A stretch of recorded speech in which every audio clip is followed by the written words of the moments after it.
الکریم اما بعد فاعوذ باللہ من الشیطان الرجیم بسم اللہ الرحمن الرحیم رب اشرح لی صدری ویسر لی امری واحلل عقدۃ من لسانی یفقہوا قولی۔ السلام علیکم ورحمۃ اللہ وبرکاتہ۔ ناظرین، پروگرام دعا کیجیے کے ساتھ آپ کی خدمت میں حاضر ہیں۔ آج ہم انشاءاللہ بیماری سے شفا کی دعائیں آپ کے ساتھ شیئر کریں گے۔ صحت اور بیماری انسانی زندگی کے ساتھ ساتھ ہیں۔ انسان کی زندگی کے کوئی بھی 2 دن ایک جیسے نہیں ہوتے۔ آج اگر انسان خوش ہے تو کل اداس ہوگا، اگر آج وہ اپنے جسم میں قوت محسوس کر رہا ہے تو کل بیمار ہو سکتا ہے۔ انسان کے اوپر دن میں بھی کئی بار مختلف طرح کی کیفیات گزرتی ہیں۔ کبھی انسان روحانی طور پر، جذباتی طور پر بیمار ہوتا ہے اور کبھی انسان جسمانی طور پر بیمار ہو جاتا ہے۔ بیماری کی کیفیت صحت کی کیفیت سے مختلف ہوتی ہے اور ہر انسان اس کو محسوس کر سکتا ہے۔ ایسی صورت میں انسان کو دوا کے ساتھ ساتھ اللہ سبحانہ و تعالیٰ کی طرف رجوع کرنا چاہیے اور اپنے لیے خوب خوب دعائیں کرنی چاہیے۔ بعض اوقات بیمار خود اپنے لیے دعا نہیں کر سکتا تو بیمار کی عیادت کرنے والے اور بیمار کو دیکھنے والے، اس کے دوست، رشتہ دار، عزیز، اقربا اور ایون ہسپتال کا عملہ مریض کے لیے ایسی دعائیں پڑھ سکتا ہے جو اس کے لیے شفا یابی کا ذریعہ ہو سکتی ہیں۔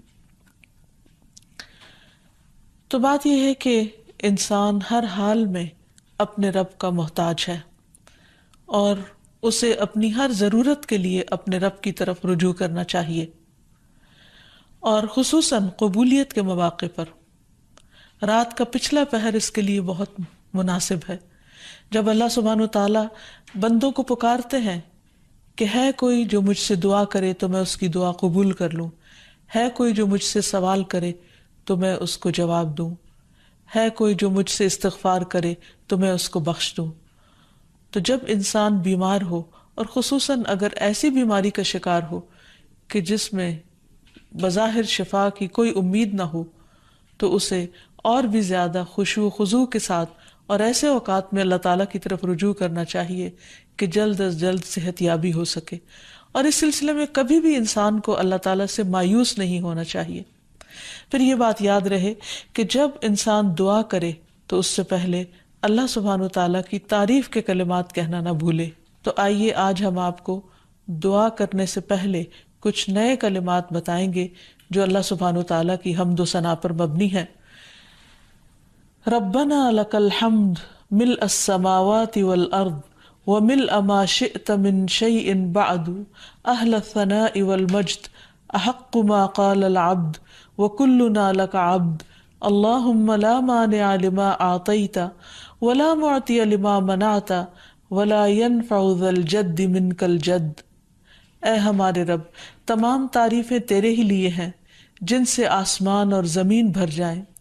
اور اس کے بعد جو تو چاہے وہ بھی اس سے بھر جائے۔ تو ہی تعریف اور بزرگی کے لائق ہے۔ بندے جو کہتے ہیں تو ان کا سب سے زیادہ حقدار تو ہے، اور ہم سب تیرے بندے ہیں۔ اے اللہ، جسے تو عطا کرنا چاہے اس سے کوئی روک نہیں سکتا، اور جسے تو نہ دینا چاہے اسے کوئی دے نہیں سکتا، اور کسی مرتبے والے کی بزرگی تیرے سامنے کوئی فائدہ نہیں دے سکتی۔ یعنی اللہ سبحانہ وتعالیٰ کے علاوہ کوئی بھی اور ایسا نہیں ہو سکتا جو انسان کی مشکل کو آسان کر سکے۔ تو آئیے اس کے ساتھ ہم دیکھتے ہیں کہ بیماری کے اسباب کیا ہوتے ہیں، بیماریاں کیوں آتی ہیں۔ سب سے پہلی بات تو یہ کہ بیماری اللہ کے اذن سے آتی ہے۔ جب تک اللہ سبحانہ وتعالیٰ کا اذن نہ ہو، انسان پر کوئی کسی قسم کی مشکل آ نہیں سکتی۔ قرآن مجید میں آتا ہے ما اصاب من مصیبت الا باذن اللہ، جو بھی مصیبت آتی ہے وہ اللہ کے اذن سے آتی ہے اور وہ تقدیر کا حصہ ہوتی ہے، اور اس میں اللہ سبحانہ وتعالیٰ کی حکمت اور مشیت کار فرما ہوتی ہے۔ اور وہ کیا ہو سکتی ہے؟ مثلاً اللہ تعالیٰ کسی بندے کے ساتھ بھلائی کا ارادہ کرتے ہیں، اس کے گناہ معاف کرنا چاہتے ہیں، اس کو کسی خاص چیز کی سمجھ دینا چاہتے ہیں، تو اسے تکلیف میں مبتلا کر دیتے ہیں، کیونکہ بعض اوقات انسان زندگی میں اتنا مصروف ہوتا ہے اپنے روزانہ کے روٹین کے کاموں میں کہ وہ ٹھہر کر، رک کر، خاموشی کے ساتھ وقفہ لیے بغیر کوئی ایسی بات سوچتا نہیں کہ جو اسے سوچنی چاہیے، جو اللہ تعالیٰ چاہتے ہیں کہ وہ سوچے۔ تو جب انسان بیمار ہو جاتا ہے تو ایک اور کنڈیشن میں آ جاتا ہے، وہ آرام کی کیفیت میں آ جاتا ہے۔ ایسی صورت میں انسان کو وہ باتیں بھی سوچنے کا موقع مل جاتا ہے جو عام طور پر وہ نہیں سوچتا۔ پھر اسی طرح ہمیں ہمارا دین یہ بھی بتاتا ہے کہ بعض اوقات انسان پر بیماری یا کوئی بھی تکلیف اس کے اپنے ہاتھوں کی کمائی سے آتی ہے، یعنی اس کا اپنا کوئی گناہ یا قصور ہوتا ہے جس کی بنا پر اسے وہ تکلیف پہنچتی ہے۔ قرآن مجید میں آتا ہے وَمَا أَصَابَكُم مِّن مُّصِيبَةٍ فَبِمَا كَسَبَتْ أَيْدِيكُمْ وَيَعْفُو عَن كَثِيرٍ، اور تمہیں جو بھی مصیبت پہنچی تو وہ اس وجہ سے ہے جو تمہارے ہاتھوں نے کمایا، اور وہ بہت سی چیزوں سے درگزر کر جاتا ہے۔ اسی طرح بعض اوقات انسان کی بیماریاں اس کے کسی گناہ کا نتیجہ ہوتی ہیں۔ عمر رضی اللہ عنہ نے جب عباس رضی اللہ عنہ سے بارش کی دعا کرنے کے لیے کہا تو انہوں نے کہا اے اللہ، بے شک مصیبتیں گناہوں کی وجہ سے ہی نازل ہوتی ہیں اور انہیں صرف توبہ ہٹا سکتی ہے۔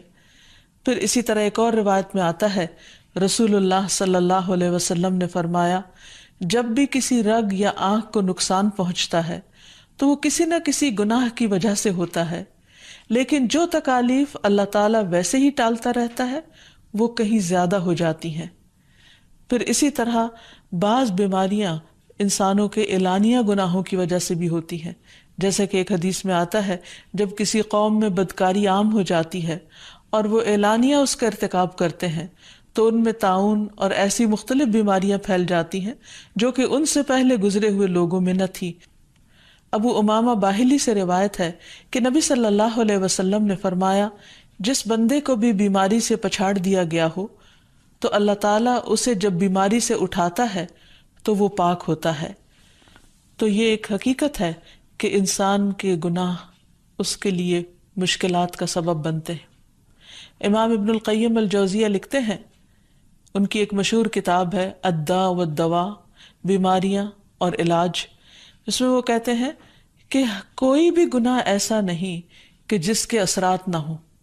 انسان سے چھوٹی یا بڑی جو بھی کوئی غلطی صادر ہوتی ہے اس کے نتیجے میں کچھ نہ کچھ اثرات اس کی زندگی پر ضرور پڑتے ہیں۔ ہاں اگر اللہ تعالیٰ معاف کر دے تو وہ اور بات ہے، ورنہ ہر گناہ کی ایک تاثیر ہوتی ہے، اور ان تاثیرات میں سے ایک چیز یہ ہے کہ انسان مختلف قسم کی بیماریوں میں مبتلا ہو جاتا ہے۔ اسی لیے ہم دیکھتے ہیں کہ جب انسان بیماری میں مبتلا ہوتا ہے تو اللہ تعالیٰ اس بیماری کو اس کے گناہوں کا کفارہ بنا دیتے ہیں۔ جیسے حدیث میں آتا ہے کہ جس مسلمان کو کانٹا چبھے یا اس سے زیادہ کوئی تکلیف پہنچتی ہے تو اللہ تعالیٰ اس کے ذریعے اس کے گناہوں کو اس طرح دور کر دیتا ہے جس طرح درخت سے اس کے پتے جھڑتے ہیں۔ تو اس سے ہمیں یہ پتہ چلتا ہے کہ بیماریوں کے آنے کے مختلف اسباب ہوتے ہیں۔ بیماری بہرحال جس بھی وجہ سے آئے، لیکن اصل چیز دیکھنے کی یہ ہے کہ مومن کا رویہ کیا ہے۔ مومن کو اگر کوئی کانٹا بھی چبھتا ہے تو وہ اس پر صبر کرتا ہے۔ اس لیے بیماری یا تکلیف کے آنے پر انسان کو اللہ سے راضی رہنا چاہیے، شکوہ نہیں کرنا چاہیے، کیونکہ جو اللہ سے راضی ہو جاتا ہے کسی آزمائش پر، اللہ تعالیٰ بھی اس سے راضی ہو جاتا ہے۔ پھر اسی طرح اللہ تعالیٰ کا شکر ادا کرنا چاہیے، کیونکہ بیماری اس سے زیادہ شدید بھی ہو سکتی تھی۔ لہٰذا انسان کو اللہ تعالیٰ جس حال میں رکھے انسان اس پر شکر گزار رہے۔ پھر یہ کہ انسان کسی بھی بیماری میں کسی بھی قسم کی ہو اور زندگی کے کسی بھی حصے میں ہو، اس میں مایوس نہ ہو، پر امید رہے کہ بیماری دور ہو جائے گی۔ پھر اسی طرح اگر بیماری طول پکڑ جائے تو انسان کو گھبرانا نہیں چاہیے، کیونکہ ہر گزرنے والا لمحہ انسان کے درجات میں اضافے کا سبب بنتا ہے اور اس کے گناہ مسلسل جھڑتے چلے جاتے ہیں حتیٰ کہ انسان بالکل پاک صاف ہو جاتا ہے۔ پھر اسی طرح انسان کو بیماری کی حالت میں دوسروں سے شکوے شکایات نہیں کرنی چاہیے، کیونکہ بیماری اللہ کے اذن سے آتی ہے، اور جب انسان ہر ایک کے آگے رونے لگتا ہے تو گویا وہ اللہ تعالیٰ کا شکوہ کر رہا ہوتا ہے، جو چیز اللہ تعالیٰ کو پسند نہیں۔ پھر اسی طرح منہ سے برے الفاظ نہیں نکالنے چاہیے، بیماریوں کو کوسنا نہیں چاہیے، اور پھر ایسے الفاظ نہیں ادا کرنے چاہیے کہ مجھے لگتا ہے کہ اس بیماری میں میری زندگی چلی جائے گی، یا یہ کہ کسی مریض کی عیادت کے لیے جا کر اس کو اس قسم کی بات نہیں کرنی چاہیے، خواہ کتنی ہی خطرناک بیماری کیوں نہ ہو، ہمیشہ اسے امید دلانے چاہیے، کیونکہ مایوسی کے الفاظ اور برے بھلے اور منفی قسم کی باتیں اللہ تعالیٰ کو پسند نہیں، اور انسان ویسے بھی جیسے سوچتا ہے پھر اس کے ایکشن اس کے مطابق ہونے لگتے ہیں۔ اب یہ ہے کہ انسان بیماری میں دوا ضرور کرے، کیونکہ حدیث میں آتا ہے کہ اللہ تعالیٰ نے کوئی بیماری ایسی نہیں اتاری جس کے لیے دوا نہ اتاری ہو۔ ہاں، جسے معلوم ہو اسے معلوم ہوتا ہے، اور جسے نہیں معلوم ہوتا اسے نہیں معلوم ہوتا۔ بعض اوقات اللہ تعالیٰ ڈاکٹر کے دل میں ڈال دیتا ہے اور اس کا علاج اس کو سمجھ میں آ جاتا ہے، اور بعض اوقات وہ بیماری لا علاج ہوتی ہے، حالانکہ اس کا علاج موجود ہوتا ہے مگر کسی کو بھی علاج سمجھ میں نہیں آتا۔ بہرحال نوعیت کچھ بھی ہو تو علاج ضرور کراتے رہنا چاہیے، اور کبھی مایوس نہیں ہونا چاہیے کہ اس بیماری کا علاج ہو نہیں سکتا، نہیں، ایک کے بعد ایک کوشش انسان کرتا رہے، اور جب اللہ کا اذن ہوگا بیماری دور ہو جائے گی۔ اور اس کے ساتھ ساتھ انسان یہ بھی یقین رکھے کہ شفا اللہ کے ہاتھ میں ہے، کسی ڈاکٹر کے ہاتھ میں نہیں، کسی انسان کے ہاتھ میں نہیں، کیونکہ جب تک اللہ کا اذن نہ ہو شفا نہیں ہو سکتی، خواہ کوئی کتنا بھی بڑا ڈاکٹر کیوں نہ ہو۔ اسی لیے نبی صلی اللہ علیہ وسلم کی دعاؤں کے آخر میں آتا ہے کہ لا شفا الا شفاؤک، کوئی شفا نہیں مگر تیری ہی شفا، یعنی جو اللہ سبحانہ وتعالیٰ اپنے بندے کو شفا عطا کرے۔ پھر اسی طرح یہ ہے کہ حضرت ابراہیم علیہ السلام نے اللہ سبحانہ وتعالیٰ کے بارے میں فرمایا تھا کہ وَإِذَا مَرِضْتُ فَهُوَ يَشْفِينِ، کہ جب میں بیمار ہوتا ہوں تو وہی مجھے شفا دیتا ہے، یعنی اللہ تعالیٰ ہی اس بیماری کو دور کرتا ہے۔ اسی طرح ایک اور روایت سے بھی پتہ چلتا ہے کہ شفا دراصل اللہ سبحانہ وتعالیٰ کے ہاتھ میں ہے۔ حضرت عائشہ سے مروی ہے کہ رسول اللہ صلی اللہ علیہ وسلم دم کیا کرتے تھے اور یہ دعا پڑھتے تھے، امسح البأس رب الناس بیدک الشفاء لا یکشف الکرب الا انت، اے لوگوں کے رب تکلیف کو دور کر دے، تیرے ہی ہاتھ میں شفا ہے، تیرے سوا اس کو دور کرنے والا اور کوئی بھی نہیں۔ پھر اسی طرح انسان جب کسی بیمار کی عیادت کے لیے جائے تو اس پر بھی دعا پڑھے اور اس کے لیے دعا کرے۔ رسول اللہ صلی اللہ علیہ وسلم نے فرمایا، جو مسلمان کسی ایسے بیمار کی عیادت کے لیے اس کے پاس آئے جس کی موت کا وقت قریب نہ آیا ہو اور 7 مرتبہ یہ پڑھے، اسأل اللہ العظیم رب العرش العظیم ان یشفی فلانا من وجعہ، میں اس عظمت والے اللہ سے سوال کرتا ہوں جو عرش عظیم کا رب ہے کہ فلاں کو اس کی تکلیف سے شفا عطا فرمائے، تو اللہ عز و جل اسے شفا عطا فرما دیتا ہے۔ اور پھر ہم دیکھتے ہیں کہ تمام انبیاء اپنی بیماریوں میں، تکلیفوں میں اللہ تعالیٰ کو پکارتے تھے، جیسا کہ ایوب علیہ السلام کی دعا قرآن مجید میں آتی ہے، وَأَيُّوبَ إِذْ نَادَى رَبَّهُ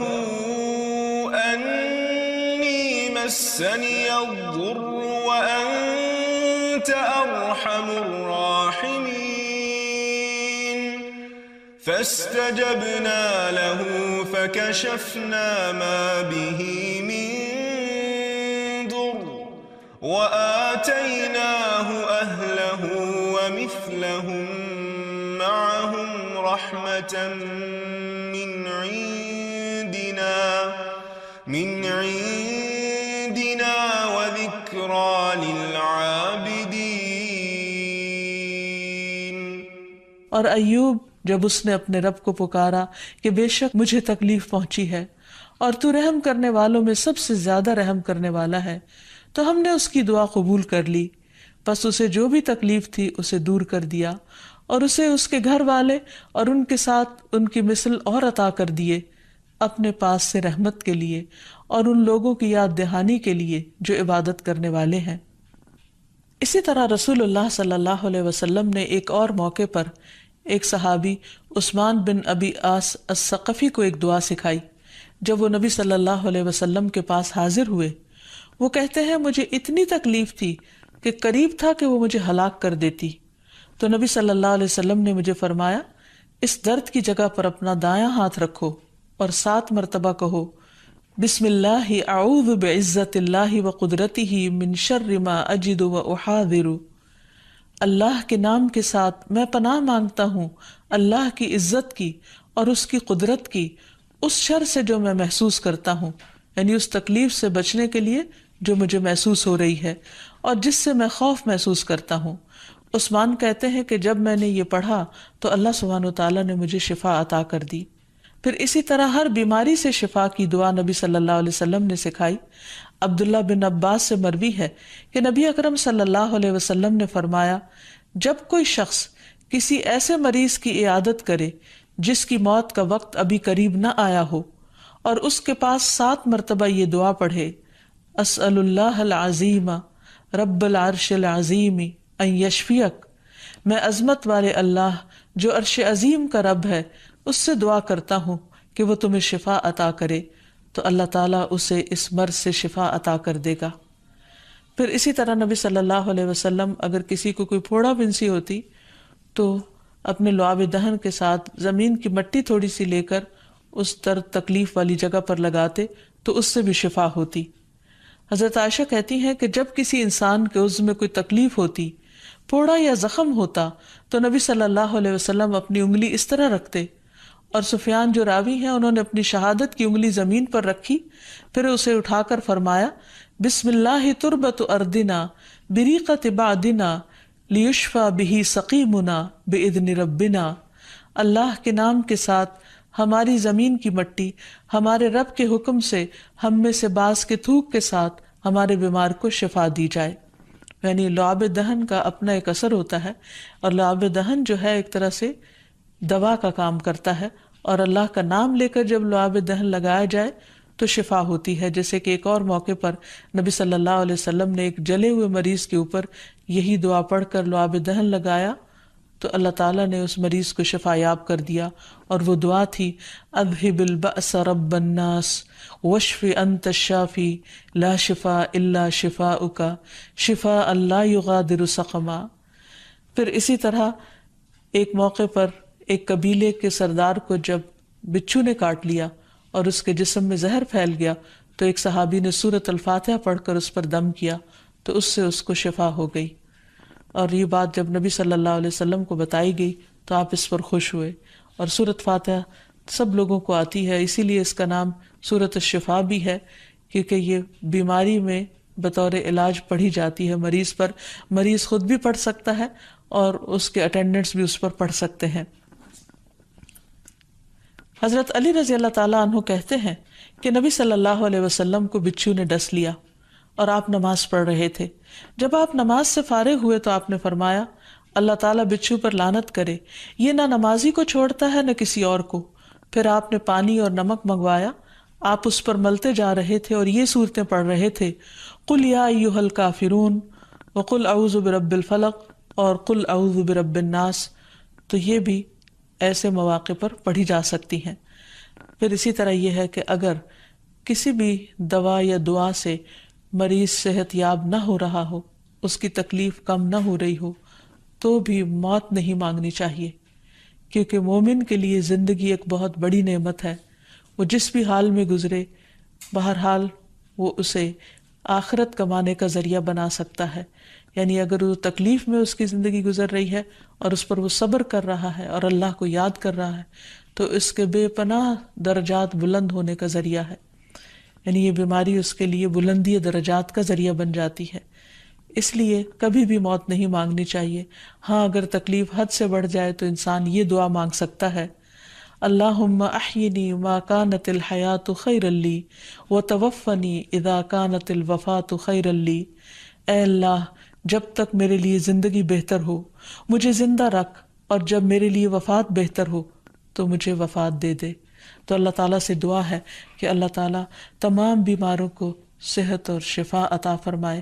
اور ہمیں بیماری اور آزمائش کے موقع پر اپنی طرف رجوع کرنے کی توفیق دے، اور ہر طرح کے شرک اور ایسے کاموں سے بچائے جو اس کو ناراض کرنے والے ہیں۔